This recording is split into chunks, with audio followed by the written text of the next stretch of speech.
নমস্কাৰ বন্ধুসকল technical analysis for বিগিনাৰ্ছৰ আজি পঞ্চম অধ্যায়টোলৈ আপোনালোক সবকে স্বাগতম জনাইছো। আজি আমি আলোচনা কৰিম what is share market trend. Market trend কি হয় আৰু ট্ৰেন্ড ফলো কৰি আমি কেনেকৈ পইচা আয় কৰিব পাৰো। সো ইংৰাজী ভাষাত এটা বিখ্যাত ফকৰা যোজনা আছে, সেইটো হ'ল ট্ৰেন্ড ইজ ইয়োৰ ফ্ৰেন্ড। মানে ট্ৰেন্ডটো আপোনাৰ তেতিয়ালে ফ্ৰেন্ড হ'ব যেতিয়ালে আপুনি ট্ৰেন্ড টু ফলো কৰিব। মাৰ্কেট যদি আপ ট্ৰেন্ডত থাকে তেতিয়াহলে আপনি বাই কৰিব আৰু যদি ডাউন ট্ৰেন্ডত থাকে তেতিয়াহলে আপনি তাত সেল কৰি পইচা আয় কৰিব লাগিব। সো মার্কেট ট্রেন্ড কি হয়? So trend analysis is an aspect of technical analysis that tries to predict the future movement of stock based on past data. So past data চাই পেলাই ফিউচাৰত ষ্টকটো কেনেকৈ মুভ কৰিব পাৰে হেতুকে ট্রেন্ড এনালাইসিস বুলি কয়। The trend analysis is based on the idea that what has happened in the past gives traders an idea of what will happen in the future. Past stock eta jeneke move korise future to hetu movement continue howa chance beshi thake. So jodi past stock eta eneke price movement dekhaise tetia hole ami expect koribo paru je future to ei stock to eneke move koribo। এইটো সবৰে ক্ষেত্ৰত প্ৰযোজ্য হয়। আমি যে কম আমুক মানটো ভাল আমুক মানটো বেয়া, হেতু আমি কিহৰ ওপৰত ডিপেন্ড কৰি কম? মানটো পাষ্টত নিশ্চয় কিবা ভাল কাম কৰিছে বা নিশ্চয় কিবা বেয়া কাম কৰিছে, তাৰ ওপৰত ভিত্তি কৰিয়ে আমি কওঁ ভাল আৰু বেয়া। যদি মানুহ এটা ভাল তাৰমানে ই পাষ্টত ভাল কাম কৰিছে আৰু তাৰ এই নেচাৰটো কন্টিনিউ থাকিব, সো ফিউচাৰটো ই ভাল কাম কৰিবলৈ চান্সেছ থাকে। সো শেয়াৰ মাৰ্কেটতো একে,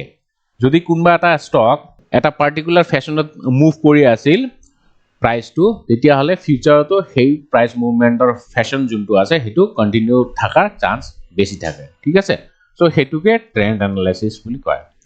এটা ট্ৰেন্ড কিমান ধৰণৰ আছে? ট্ৰেন্ড মেইনলি আপোনাৰ তিনি ধৰণৰ। এটা হ'ল আপ ট্ৰেন্ড মানে ওপৰলৈ গৈ আছে, এটা হ'ল ডাউন ট্ৰেন্ড মানে তললৈ যাব, আৰু এটা হ'ব সাইডৱেজ ট্ৰেন্ড বা কনসলিডেশন জোন या ৰেঞ্জ বাউন্ড জোন বুলিও কয় কিছুমানে। ঠিক আছে, সো তিনি ধৰণৰ ট্ৰেন্ড আছে, up trend, down trend and sideways. So এতিয়া আমি এটা এটাকে আলোচনা কৰিম কোনটো আপ ট্রেন্ড হয় কোনটো ডাউন ট্রেন্ড হয়। So let's see up trend first. So মই ইয়াতে আপোনাক দেখাই দিম আপ ট্রেন্ড কি হয়। এটো এটা পিকচাৰ মই লৈছো, এটা ৰিয়েল ষ্টকৰ পিকচাৰ হয়। সো এটো আপ ট্ৰেন্ড হয়। মই আপোনাক ৰিয়েল চাৰ্টতো দেখাম, মানে এতিয়া যোনটো ৰিয়েল টাইম চাৰ্ট আছে তাতো মই দেখাম, এইবিলাক মই স্ক্ৰিনশ্বট মাৰি নেদেখাও। সো চাৰ্টত কেনেকৈ ট্ৰেন্ড লাইন আপুনি ড্ৰ কৰিব আৰু কেনেকৈ তাত ট্ৰেড কৰিব হেতুও মই দেখাম। ঠিক আছে, সো এইটো আপ ট্ৰেন্ড, এই এটা পাৰ্টিকুলাৰ ষ্টক হয়। ইয়াতে চাওক মাৰ্কেটটো কেনেকৈ মুভ কৰিছে। প্ৰথমতে এনেকৈ গৈছে, গৈ পেলাই ওপৰত গৈ পেলাই আকৌ তললৈ আহিছে, আহি পেলাই আকৌ ই ওপৰলৈ গৈছে, তললৈ আহিছে, ওপৰলৈ গৈছে, এনেকৈ মুভ কৰি আছে। ঠিক আছে, সো ইয়াৰ পৰা আমি কি গম পাওঁ? ষ্টকটো ইয়াৰ পৰা ওপৰলৈ গৈছে, আকৌ তললৈ আহিছে, আহি পেলাই এইখিনি জায়গাত ই এটা সাপোর্ট লৈছে, ইয়াতে বেজ এটা বনাইছে। ঠিক আছে, এগেইন ওপৰলৈ গৈছে, ইয়াতে আকৌ বেজ বনাইছে, ওপৰলৈ গৈছে আকৌ বেজ বনাইছে, এনেকৈ ই বেজ বনাই গৈ আছে। তাৰমানে আপুনি যদি এটা অলপ লং টাৰ্মৰ চাৰ্টটো চাই, ইয়াত এনেকুৱা দেখা গৈছে যে এইখিনি জায়গা, এইবিলাক যে পইণ্টছ আছে, এইবিলাক পইণ্টছত ই ধুনীয়া এটা সাপোর্ট লৈছে, বেজ বনাইছে। সো ই এটিও এটা ট্রেন্ড ফর্ম কৰিছে, আৰু এই ট্ৰেন্ডটো কোন দিশত মুভ কৰি আছে? অবভিয়াসলি ওপৰ দিশত মুভ কৰি আছে। সো ওপৰ দিশত মুভ কৰি আছে মানে এইটো এটা আপ ট্রেন্ডত আছে। ঠিক আছে, সো ট্রেন্ড এটা আপ ট্রেন্ড নে ডাউন ট্রেন্ডত আছে হেতু জানিবলৈ এটা বহুত সিম্পল ফৰ্মুলা আছে, হেতু হ'ল এটা হৰাইজন্টেল লাইন টানিব আৰু ইয়াত এটা যোনটো কোণ পাব, সেই কোণটো যদি মোৰ দেন 0 ডিগ্ৰী হয় তেতিয়াহলে মাৰ্কেটটো আপ ট্ৰেন্ডত আছে, আৰু যদি লেস দেন 0 ডিগ্ৰী হয় মানে নেগেটিভ কোণ ফৰ্ম কৰিছে, নেগেটিভ এংগেল, তেতিয়াহলে ই ডাউন ট্রেন্ডত আছে। ঠিক আছে, সো এইটো দেখাতে গম পায় ই আপ ট্রেন্ডত আছে। সো এই ষ্টকটো যে আপ ট্রেন্ডত আছে, এই ট্রেন্ডটো কন্টিনিউ হোৱাৰ চান্স ম্যাক্সিমাম আছে। তো এনেকুৱা যদি হয় আপনি ইয়াত কি কৰিব? বাই কৰিব নে সেল কৰিব? অবভিয়াসলি বাই কৰিব লাগিব, হয় নে নাই? যদি ইয়াতে আপনি সেল কৰে তেতিয়াহলে আপনি পইচা হেৰুৱাব। ঠিক আছে, সো সেইকাৰণে কৈছে মই যে ষ্টাৰ্টিংতে ক'লো ফকৰা যোজনাটো যে trend is your friend so সদায় আপুনি ট্ৰেন্ডটো ফলো কৰিব লাগিব ট্ৰেন্ড ফলো কৰিলেহে আপুনি ইয়াত পইচা আৰ্ন কৰিব পাৰিব যদি ফলো নকৰে ট্ৰেন্ডৰ বিপৰীত দিশত গৈ পেলাই ট্ৰেড কৰে তেতিয়া হলে তাত আপোনাৰ লছ হোৱাটো খাটাং সো সদায় ট্ৰেন্ড ফলো কৰিবই লাগিব ঠিক আছে এইটো আপ ট্ৰেন্ড হল মই আপোনাক ৰিয়েল চাৰ্টতো দেখাম এইটো ইনফ্যাক্ট ৰিয়েল চাৰ্টে হয় কিন্তু মই ইয়াত স্ক্ৰিনশ্বট লৈছো কিন্তু মই আপোনাক একচুয়াল চাৰ্টতো দেখাই দিম কেনেকৈ ট্ৰেন্ড লাইন ড্ৰ কৰিব লাগে ঠিক আছে এইটো চাওক এইটো ডাউন ট্ৰেন্ড মানে কেনেকৈ গম পাইছে ইয়াতে এটা হাই বনাইছে দেন ইয়ালে আহিছে আহি পেলাই আকৌ ইয়ালে আহিছে আহি পেলাই আকৌ ওপৰলৈ গৈছে আকৌ তললে আহিছে এনেকে কিছুমান হাই আৰু লো ফৰ্ম কৰিছে সো ইয়াতে আপুনি যদি অলপমান দীঘলীয়া টাইম ফ্ৰেম এটা লয় আৰু লৈ পেলাই এডাল লাইন আঁকি দিয়ে ই এটা ট্ৰেন্ড লাইন দেখাই দিব আৰু এই ট্ৰেন্ড লাইনটো চাওক ইয়াতে যোনটো কোণ পাব সেইটো লেছ দেন 0 ডিগ্ৰী সো সেই কাৰণে ই ডাউন ট্ৰেন্ডত থকা বুলি কম যদি এনেকুৱা ডাউন ট্ৰেন্ড পায় তেতিয়া হলে আপুনি কি বুলি ভাবিব ডাউন ট্ৰেন্ড পালে মাৰ্কেটত আপুনি সদায় সেল কৰিব লাগিব ইয়াত ভুলতো বাই নকৰিব বাই কৰিলে আপুনি লছ খাব ঠিক আছে আৰু সাইডৱেজ কি হয় সাইডৱেজটো মই আপোনাক একচুয়াল চাৰ্টতে দেখাই দিম সাইডৱেজ ট্ৰেন্ড কোনটোক কয় এটো নিফটি চাৰ্ট হয় মই ইয়াতে এটা সুপাৰ ট্ৰেন্ড ইন্ডিকেটৰ দি থৈছো সো হেতু মই অলপ সময়ৰ কাৰণে হাইড কৰি থৈ দিম ঠিক আছে ইয়াতে চাওক মই আপোনাক প্ৰথমতে আপ ট্ৰেন্ড দেখাম তাৰ পিছত ডাউন ট্ৰেন্ড আপ ট্ৰেন্ডটো আপুনি ক্লিয়াৰলি গমে পাইছে এইখিনি জায়গাত চাওক আপ ট্ৰেন্ড বনাবলৈ হলে আপুনি প্ৰথমতে কি কৰিব লাগিব হায়াৰ লস বিলাক চাব লাগিব হায়াৰ লস মানে যেনেকে মাৰ্কেটটো সদায় এনেকে মুভ কৰে ন সৰি এনেকে মুভ কৰে হায়াৰ লস মানে এইটো এটা লো হয় এইটো এটা লো এইটো এটা লো সো এইবিলাক লো যে আছে হায়াৰ পিনে গৈ আছে ইয়াতকে এইটো অলপ হাইট আছে ইয়াতকে এইটো অলপ হাইট আছে সো হায়াৰ লো ঠিক আছে সো এইবিলাক আপুনি প্ৰথমতে আইডেন্টিফাই কৰিব লাগিব তো ইয়াতে চাওক ইয়াতে যদি আপুনি এটা ওয়েভ ফৰ্ম বনায় এনেকে মুভ কৰিছে মাৰ্কেটটো ঠিক আছে সো হায়াৰ লো কোনবিলাক হায়াৰ লো হ'ব আপোনাৰ মই দেখাই আছো এইটো কমপ্লিট কৰি লওঁ এইটো এটা লো হয় ঠিক আছে তাৰ পিছত এইটো হায়াৰ লো বনাইছে এইটো এটা হায়াৰ লো বনাইছে এইটো হায়াৰ লো বনাইছে মানে লো বিলাক অলপকে ওপৰৰ পিনে শিফট হৈ আছে সো এইবিলাকক সেই কাৰণে হায়াৰ লো বুলি কয় সো ইয়াত ট্ৰেন্ড লাইন কেনেকে বনাব বহুত সিম্পল হয় ইয়াতে ট্ৰেন্ড লাইন বুলি এটা অপচনে আছে ট্ৰেডিং ভিউ চাৰ্টত সো আপুনি যি কোনো দুটা পইণ্ট ল'ব যোনটো লোৱেষ্ট বটম হ'ব হেতুৱে ল'ব সো এইটো এটা লোৱেষ্ট পইণ্ট হয় আৰু আপুনি যোনখিনি টাইম ফ্ৰেম ললে টাইম ফ্ৰেমৰ ভিতৰত চাব কোনটো এটা আৰু লো আছে ঠিক আছে সো এইটো এটা লো হয় এইটো এটা লো হয় সো মিনিমাম দুটা পইণ্টস লাগিব আমি অলৰেডি এটা পইণ্টস পাইছো এইখিনিত দ্বিতীয়টো এইখিনিত আৰু তৃতীয়টো এইখিনিত সো এনেকে চাই পেলাই এটা ট্ৰেন্ড লাইন আপুনি আঁকি দিব এতিয়া ট্ৰেন্ড লাইনটো কন্টিনিউ হ'ল এতিয়া চাব ই এটা ধুনিয়া আপ ট্ৰেন্ডত আছে গতিকে যদি এনেকুৱা এটা ট্ৰেন্ড লাইন পায় তাৰ মানে আপুনি ধৰি লব মাৰ্কেটটো আপ ট্ৰেন্ডত আছে ইয়াতে আমি সদায় বাই কৰিব লাগিব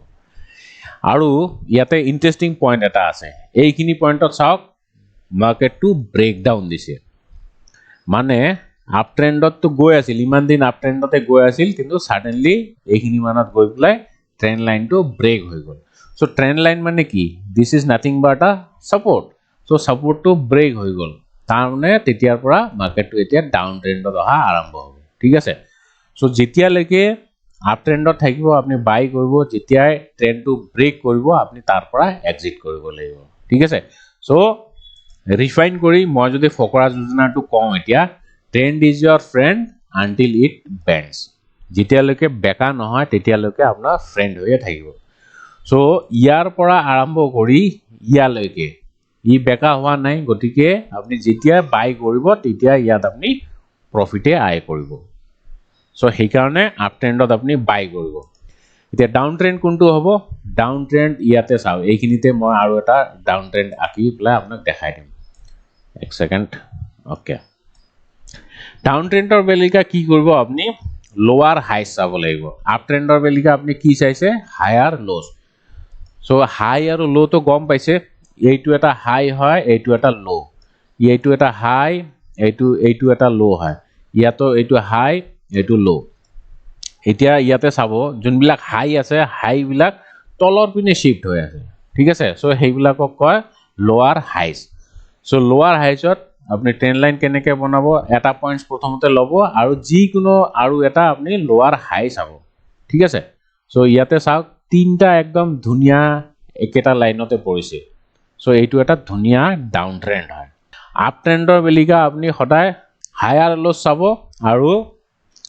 ডাউন ট্ৰেন্ডৰ বেলিকা লোৱাৰ হাই চাব লাগিব তেনেকে আপনি ট্ৰেন্ড লাইন ড্ৰ কৰিব লাগিব তো ইয়াতে চাওক ই এনেকে ধুনিয়া ডাউন ট্রেন্ডত আছিল কিন্তু এইখিনি জায়গাত গৈ প্লাই ব্রেকআউট দিছে সো এতিয়া আপনি আপ ট্রেন্ডত যাব লাগিব তাৰ পিছত চাওক যেতিয়া ই ব্ৰেকআউট দিছে তেতিয়াৰ পৰা মাৰ্কেটটো ই ওপৰলৈ গৈ আছে সো এইটো কয় এটা ডাউন ট্ৰেন্ড সো ডাউন ট্ৰেন্ডত থাকিলে আপনি বাই নকৰিব ইয়াতে সেল কৰিব লাগিব সেল মানে কি ইন্টাৰডে ট্ৰেডিংত আপনি শৰ্ট সেল কৰিব আৰু যদি লং টাৰ্ম কৰে তাততো আপনি সেল কৰিব নোৱাৰিব কাৰণ আপোনাৰ হাতত হোল্ডিং থাকিব লাগিব তেতিয়াহে সেল কৰিব পাৰিব সো যেহেতু আপোনাৰ হাতত হোল্ডিং নাই তেতিয়া হলে আপনি ইয়াত বাই নকৰিব ইয়াক এভয়েড কৰিব সিম্পলি ঠিক আছে সো সেইটোৱে হল রুল সো আমি ইয়াতে আপ ট্রেন্ড গম পালো ডাউন ট্রেন্ড গম পালো এতিয়া সাইডওয়েজ কোনখিনি কম সাইডওয়েজ মই আপোনাক দেখাই দিম অলপমান কম টাইম ফ্রেমত চালে আমি ধুনিয়াকে গম পাম মই নিফটিত দেখাই দিম ঠিক আছে নিফটিত এতিয়া চাও অলপমান মই কম টাইম ফ্রেম ল যেনেকে 15 মিনিটছত ললে ধুনিয়া ৰেঞ্জ দেখা পাব আপুনি মই ইয়াতে ড্ৰ কৰি পেলাই আপোনাক দেখাই আছো ওকে এইখিনি জায়গাত চাওক এইখিনি জায়গাত কি হৈছে মার্কেটটো এটা ৰেঞ্জত ট্ৰেড কৰি আছে ৰেঞ্জটো কি ইয়াৰ পৰা এইখিনি লৈকে এইখিনি এটা জোন বনাইছে এক্সাক্ট পয়েন্ট আপনি নাপায় কেতিয়াও সো বহুত ৰেয়াৰলি পাব ইয়াতে এটা হাই বনাইছে ইয়াতে এটা হাই বনাইছে সো ইয়াতে আপনি এটা ট্রেন্ড লাইন বনাই দিলে আৰু তলত চাওক ইয়াতে এটা লো আছে আৰু এইখিনি মানত এটা লো সো ইয়াতে যদি আপনি কেয়াৰফুলি চাই মাৰ্কেটটো বহুত দিন এইটো ৰেঞ্জত ট্ৰেড কৰি আছে ওপৰৰ পৰা তললে আহিছে আকৌ তললে আহিছে দেন ওপৰলে গৈছে তললে আহিছে ওপৰলে গৈছে তললে আহিছে এনেকে মুভ কৰি আছে সো ওভাৰঅল আপনি যদি চাই ট্ৰেন্ড টু সেন্টিমেন্ট মাৰ্কেটৰ হেতু এটা ৰেঞ্জতে ট্ৰেড কৰি আছে ঠিক আছে আৰু এই ৰেঞ্জটো হল ইয়াৰ পৰা এইখিনি লৈকে সো এনেকুৱা যদি কেতিয়াবা আপনি মাৰ্কেট সিনাৰিও পায় হেতুক আমি কম ৰেঞ্জ বাউন্ড মাৰ্কেট বা সাইডওয়েজ মাৰ্কেট কিছুমানে ইয়াক কনসলিডেশন মোড বুলিও কয় সো এনেকুৱা মাৰ্কেট সিনাৰিওত আপনি কেতিয়াও ট্ৰেড নকৰিব এইবিলাকত ট্ৰেড কৰিলে আপনি ফসি থাকিব না ওপৰলে যাব না তললে আহিব সো আপোনাক প্ৰফিটও নিদিব আৰু আপোনাৰ স্টপ লছৰ হিট নহব সো এনেকুৱা মাৰ্কেট সদায় এভয়েড কৰাই ভাল সো এভয়েড কৰিলে আপনি ইয়া মাৰ্কেটৰ পৰা পইচা লছ নাখায় ঠিক আছে সো এইবিলাকে তিনি ধৰণৰ ট্ৰেন্ড হয় আৰু নেক্সট ক্লাছত আমি সাপোৰ্ট আৰু ৰেজিস্ট্যান্সৰ বিষয়ে আলোচনা কৰিম হেতু আৰু ইন্টাৰেস্টিং হয় তাত কিছুমান ইম্পৰ্টেন্ট ফ্যাক্টস আছে সেইবিলাকো মই আপোনালোকৰ লগত আলোচনা কৰিম ঠিক আছে সো আজিলে ইমানে থ্যাংক ইউ আৰু যদি চেনেলটো সাবস্ক্ৰাইব নাই কৰা প্লিজ সাবস্ক্ৰাইব কৰিব যাতে মোৰ চেনেলটো গ্ৰো হয় আৰু আপোনালোকেও ফ্ৰীতে শেয়াৰ মাৰ্কেটৰ জ্ঞানখিনি লব পাৰে so that's all for today thank U